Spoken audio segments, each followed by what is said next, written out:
Bien, Robercos maníacos, pues aquí estamos un día más para ofreceros las mejores noticias alrededor del mundo de la VR, AR y XR, como no puede ser de otra manera, en RoberQuest VR. Bien, pues vamos con ello, porque hoy podemos definir el día como el día de las decepciones y de las tomaduras de pelo. Aparte de, bueno, pues un día en el cual vamos a ver la primera noticia, en la cual pues hay una tendencia, yo no sé si vosotros lo habréis visto en alguna ocasión en el tema de los móviles y demás, de comprar un determinado dispositivo tecnológico y ponerlo al límite. Y cuando digo ponerlo al límite me refiero, por ejemplo, a tirarlo por la ventana desde una gran altura, etcétera, etcétera, y sacar vídeos después por internet haciendo estas barbaridades. Unos dispositivos que además cuestan bastante dinero y que pues lógicamente muchas personas no se pueden permitir, y que haya gente que las compre simplemente para después destruirlas, pues es bastante lamentable bajo mi punto de vista. Bueno, pues esto ha ocurrido con las Meganex Superlight 8K, ya comentamos aquí, hablamos de ellas, esas gafas de VR que cuestan alrededor de unos 2.000 euros. Bueno, con micro LED y demás, pues han sido puestas a pruebas por pues una persona de este tipo, de hecho no una, sino bastantes, por lo que se reporta. Bueno, viendo si los paneles OLED realmente se queman o no. Para el que no entienda mucho de este tema de los paneles OLED, perdón, cuando un panel OLED se quema, quiere decir que se nos queda como en la pantalla una imagen fija o una textura como oscura permanentemente. Eso significa que el panel se ha quemado y por tanto pues eso ya va a destruir en cierta manera la experiencia, porque vamos a tener ese manchurrón preferentemente cuando el brillo está muy alto, que es cuando se saca mayor partido de la tecnología OLED y demás. Pues esto se ha hecho concretamente usando la guía, o lo que es la interfaz de VR Chat, usando este tipo de visores. Muchas personas parecen ser que lo han comprado y lo han dejado horas y horas pues encendido lo que es el visor, a ver si se quemaban o no los paneles OLED. Esto es muy típico en las televisiones OLED, por ejemplo. Aunque hay que decir, para la tranquilidad de todos, que para que un panel OLED se queme, bueno, pues tiene que pasar muchísimo tiempo con el visor o con la televisión encendida, con una imagen estática, etcétera, para que ocurra esto. Lo que suele ocurrir más frecuentemente es la retención, que también es molesta, pero que teóricamente con el paso del tiempo se va desapareciendo, ¿vale? Pero el tema del quemado, eso permanece. Pues eso se ha hecho con estos visores Meganex que se han comprado. Lógicamente, resultado que después de muchísimas horas con los paneles funcionando y demás, pues se han quemado, lógicamente, ha quedado el visor inutilizado. Y bueno, pues no sé qué satisfacción tendrán este tipo de personas en destruir estos productos tan caros, pero la cuestión es que lo han hecho y bajo mi punto de vista es algo que hay que denunciar, independientemente de que estemos más de acuerdo o menos de acuerdo, o nos guste más o nos guste menos un determinado visor. Pues esta práctica, la verdad, a mí yo no le veo ninguna gracia y no le veo el sentido tampoco. Así que bueno, pues ahí queda para que lo sepáis esta noticia lamentable, y poco más os puedo decir sobre esto.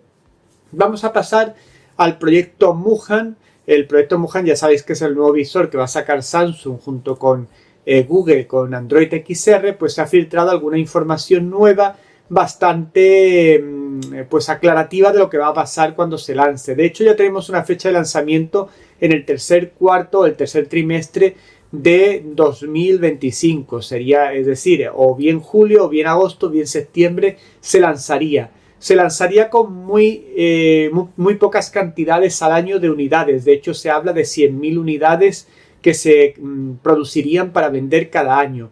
¿Y por qué? ¿Por qué se producían tan pocas unidades? Pues lógicamente porque las expectativas que tiene Samsung y Google de venta de este visor pues son realmente bajas. ¿Y por qué? Pues porque lógicamente el precio ya se está diciendo que va a ser bastante alto. Se supone que el visor, como ya hablamos el otro día, lleva los nuevos paneles micro LED de Sony, que nos va a dar una mejor calidad de colorimetría y también de resolución, etcétera, etcétera, mejor que las Apple Vision Pro, pero esto nos va a llevar a unos precios que quizás sean muy semejantes a los de las Apple Vision Pro, quizá no lleguen a ser tan al extremo de los $3.500, pero yo no espero que sea inferior a $2.000 o quizá incluso más, 2.500 o cerca de $3.000. Ya veremos dentro de poco el precio final, pero que sepamos que va a ser un visor caro.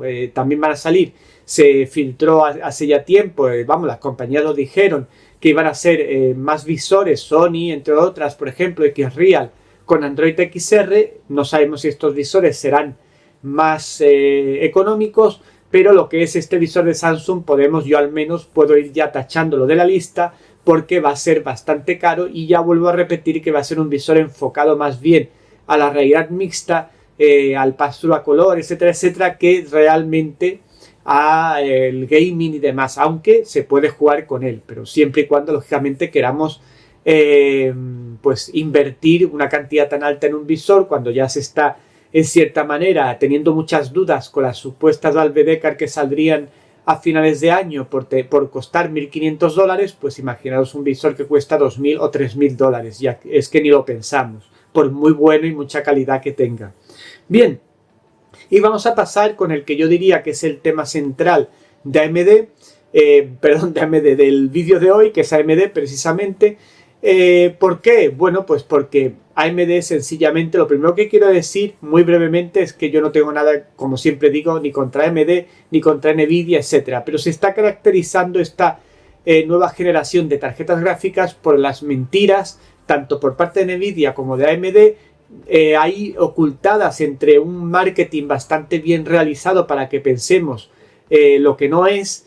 Y bueno, pues nos están surgiendo tarjetas. El otro día hablábamos de la 5070, que no valía absolutamente la pena. Hablábamos de la 5090, que si tienes una 4090, 4080 tampoco vale la pena bajo mi punto de vista, usando la tecnología del SS4, entre otras muchas cosas, etcétera. Pues ahora se suma al tema AMD. Quiero decir también que yo he sacado esta información de El Rincón de Varo, que es un reconocido promocionador, digamos así, de este tipo de tecnologías, de tarjetas gráficas, etcétera, para que veáis, os digo la fuente, para que veáis que no me lo estoy inventando yo, ni que es nada que me he visto en cualquier cuenta de cualquier persona que no tiene una cierta incidencia en lo que es este mundillo. Pues ahí lo he visto y os lo he querido comentar, pues porque yo siempre quiero que sepáis la verdad y quiero que sepáis que después no nos llevemos a sorpresa por parte de las compañías. Pues parece ser que AMD ha mentido con el tema de los precios de sus tarjetas nuevas, la 9070 y 9070 XT. ¿Por qué? Pues os lo voy a explicar. En primer lugar, parece ser que la primera remesa, que por otro lado ha habido una gran escasez de gráficas, tanto de la 9070 como de la 9070 XT, pues sí ha tenido ese precio que se hablaba de 600 y 700 euros, pues cada uno de los modelos. Pero parece ser que el modelo que concretamente que presentó AMD, que sería como en el caso de Nvidia la Founders Edition, no va a estar en producción. Es decir, AMD como compañía no va a producir ningún tipo de tarjeta, sino que van a ser las reensambladoras, pues compañías como MSI y otras compañías, etcétera, las que van a crear estas tarjetas para la venta al consumidor a partir de ahora. ¿Y qué quiere decir esto? ¿Por qué digo yo esto? Pues porque esto lo que va a implicar es lógicamente que los precios se van a incrementar sobre esos 600 y 700 euros que se habló pues cuando yo las presenté, entre otras cosas, hace un par de vídeos. ¿Qué precios se están hablando que van a tener realmente las gráficas? Pues van a tener alrededor de entre 100 y 200 dólares en lo que se está hablando por encima de ese precio, con lo cual estaríamos hablando de que ya la 9070 no nos costaría 600 euros, sino que costaría 800, y la 9070 XT pues no costaría 700, sino que nos iríamos ya casi a los 900. Con lo cual, la diferencia con los precios de la 5070 pues se reducen drásticamente hasta el punto de, bueno, ya ha habido muchas comparativas en la red entre la 5070 y la 9070 XT. Es cierto que la 9070 XT gana la 5070 lo que es la rasterización, que lo que se refiere es el uso bruto de la tarjeta o la potencia bruta de la tarjeta, supera la 5070, pero esa diferencia que la hacía tan atractiva de precio, que eran 200 o 300 euros incluso más baratas que la 5070 ya no lo es, o no lo va a ser, mejor dicho, cuando ya empiecen a ponerse a la venta, a ver otra vez stock, y sean solo las reensambladoras las que van a vender estas tarjetas, pues el precio se va a incrementar, porque las ensambladoras siempre, o las reensambladoras siempre aumentan el precio. Igual ocurre con las Nvidia, como vimos el otro día, las Nvidia 5090, 5080 de MSI, pues superan muchas de ellas incluso los $3000.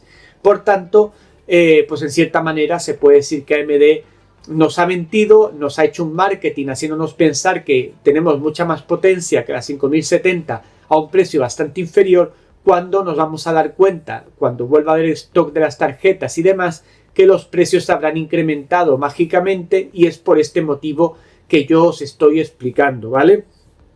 Como digo, mi objetivo con este tipo de vídeos no es criticar una tarjeta o criticar otra, o ponerme a favor de una ni a favor de otra. Ya habéis visto que yo he criticado igualmente la serie 5000 de Nvidia, no la recomiendo en principio, siempre y cuando tengáis una serie 4000. Si tenéis una serie inferior, 3000 o 2000, pues sí puede ser más recomendable, pero no he dejado de criticar esto por el hecho de que yo personalmente elija generalmente, y más para VR, las tarjetas Nvidia. Pues igual ocurre con AMD, yo no lo critico por eso, sino lo critico porque realmente nos están mintiendo.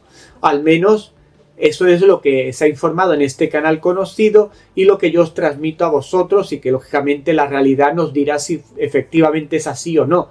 Por suerte o por desgracia, generalmente la realidad acaba dándome la razón. Pero claro, esos que me critican en este tipo de cosas y demás, cuando la realidad golpea en la cara, pues no están ahí para decir, oye, es verdad, tenías tu razón y demás. Están para criticar, pero no están para decir las cosas positivas. Pero a mí personalmente me da igual. A mí lo que me importa es deciros la verdad, que sepáis la verdad, y que os enfrentéis a la compra, ya sea de gráficas en este caso, o a la compra de visores, etcétera, con la realidad en la mano y sabiendo lo que vais a comprar dentro de toda la información que yo os pueda dar. Bueno, Rebelquest maníacos, pues esto es todo en el día de hoy. Espero que os haya gustado, que os haya parecido interesante, que os ayude efectivamente en esa decisión de compra, y nos vemos pronto en más vídeos aquí en Rebelquest VR. Que paséis muy buen día. Aquí seguimos pasados por agua, pero bueno, poquito a poco vamos avanzando, vamos pasando días y vamos disfrutando de la VR. Nos vemos pronto. Chao, chao.